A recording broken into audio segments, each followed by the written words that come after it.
The Buteyko method was developed by Russian doctor Konstantin Buteyko, who started his study towards the link between breathing patterns and diseases more than 40 years ago.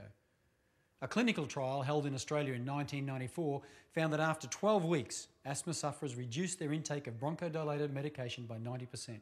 Steroid medication was reduced by 49%. And this reduction in medication was accompanied by a reduction in symptoms and an improvement in the quality of the life of the patients. Those in a control group using conventional treatments were only able to reduce medication intake by 5% or less.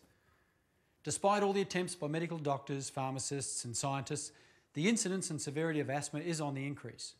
Many asthmatics are finding themselves increasingly dependent upon anti-asthma medication. Others spend years following complex and multi-step plans without seeing much improvement in their condition. None of this should seem surprising, as the cause of asthma is still unknown.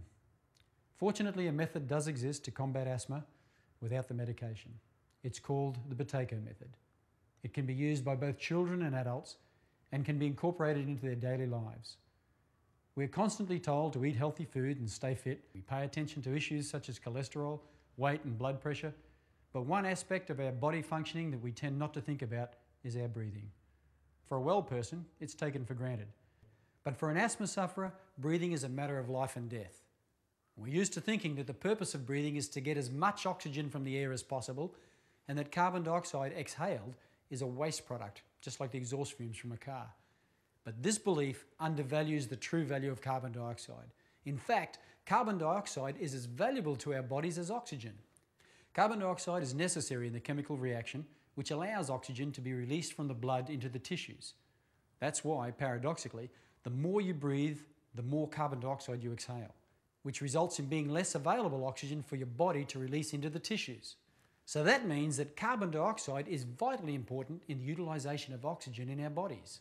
Carbon dioxide also determines the alkalinity-acidity balance of our internal environment, which should be kept within a strict range.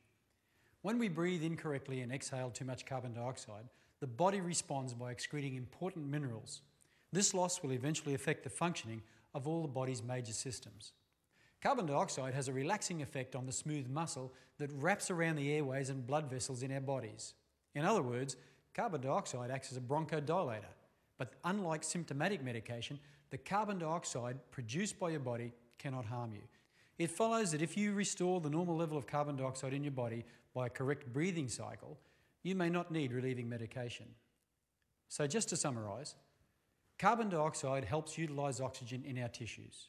It regulates the acid-alkaline balance in our bodies and has a relaxing effect on our airways and blood.